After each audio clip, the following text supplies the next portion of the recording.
A new Game of Thrones show is coming to HBO next year, and as an avid fan of the franchise, personally I think this show has potential to be as good as peak Game of Thrones.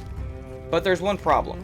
See, this new show, A Knight of the Seven Kingdoms, is heavily influenced by a conflict that takes place about 10 years prior called the Blackfyre Rebellion. Now, the Blackfyre Rebellion, I think, is one of the coolest unexplored events in the Game of Thrones universe that we haven't seen in the shows yet.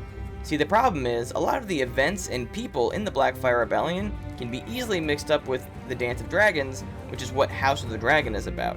So if you're just a show watcher and haven't read the books, it could be a bit confusing. So to clear up any of that confusion and to get you ready for A Knight of the Seven Kingdoms, I'm going to tell you everything you need to know about the Blackfyre Rebellion in 5 minutes. The Blackfyre Rebellion essentially starts with this guy, King Aegon IV, also known as Aegon the Unworthy. Not the same as this guy from House of the Dragon. Aegon IV is notorious for one thing: bastards. He fathered countless bastards before and during his reign. Not only that, but on his deathbed, he legitimized every single one of his bastards, making them official Targaryen. This became a huge problem, particularly due to his favorite bastard of the bunch, Daemon Waters. No, not this guy.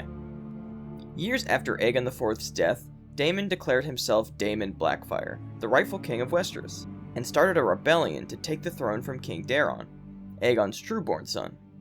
His claim quickly received support for three main reasons: questions surrounding Daeron's parentage, the ancestral Targaryen sword Blackfyre, and Daeron's support of Dorne. Let's quickly look at all three of these.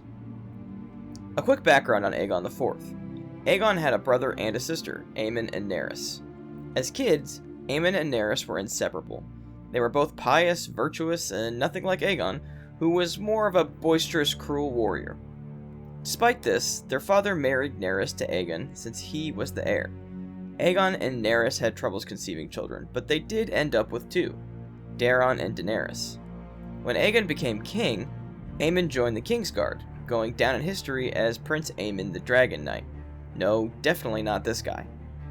Aemon and Nerys remained close, and one night even accused Nerys of treason, claiming that Aemon had fathered Daeron instead of Aegon. Aemon slew this knight to defend Nerys' honor, but the rumor remained, and only got worse as Daeron got older.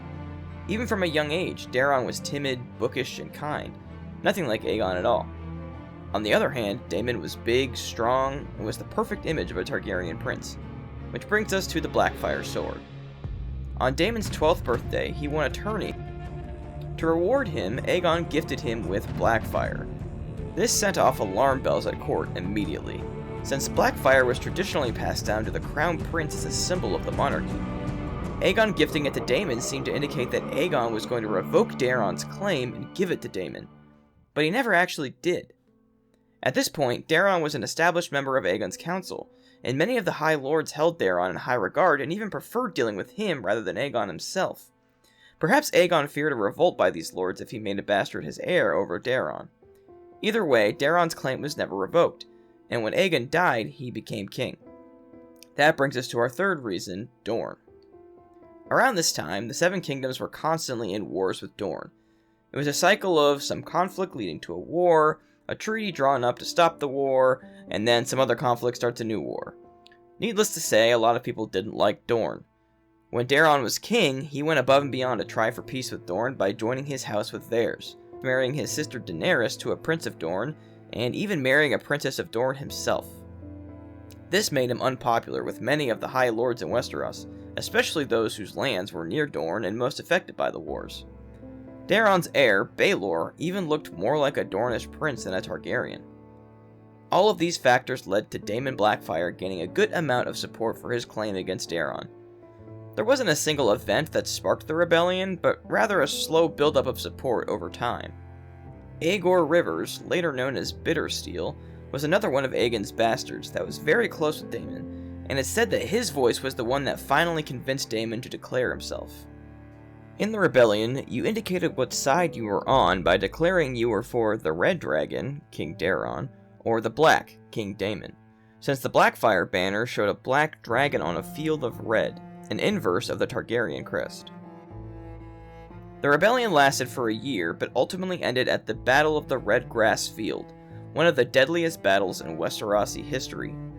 It looked like Daemon's forces were winning the day, but the tides turned when Daemon showed an act of mercy to a knight of the Kingsguard after a lengthy duel. This gave time for a team of archers, led by Brendan Rivers, another bastard of Aegon's, and later known as Bloodraven, to position his archers and kill Daemon along with 2 of his sons. With Daemon dead and Daeron's sons arriving with a host of Dornishmen, the Blackfyre forces were defeated, and the rebellion squashed. Bittersteel managed to escape with the Blackfyre sword and flee across the narrow sea, where the rest of Daemon's family was hidden. All of the lords who declared for Daemon had their lands and titles stripped, or greatly reduced, and Daeron remained king. But even after the rebellion, many still believed Daemon to be the rightful king and quietly mourned for his loss. Okay, so I left out a lot of the nuance and details that make the Blackfyre Rebellion so interesting, but what I shared was what I think is most integral to A Knight of the Seven Kingdoms. Not only do I think the Blackfyre Rebellion is interesting as it relates to A Knight of the Seven Kingdoms, I also think it could have some implications as it relates to A Winds of Winter, the next book in the series, if it ever comes out. If you want to learn more about that, let me know in the comments and I'll start working on a video talking about that. But anyway, thanks for watching, and if you enjoyed, please like and subscribe for more potential Game of Thrones content.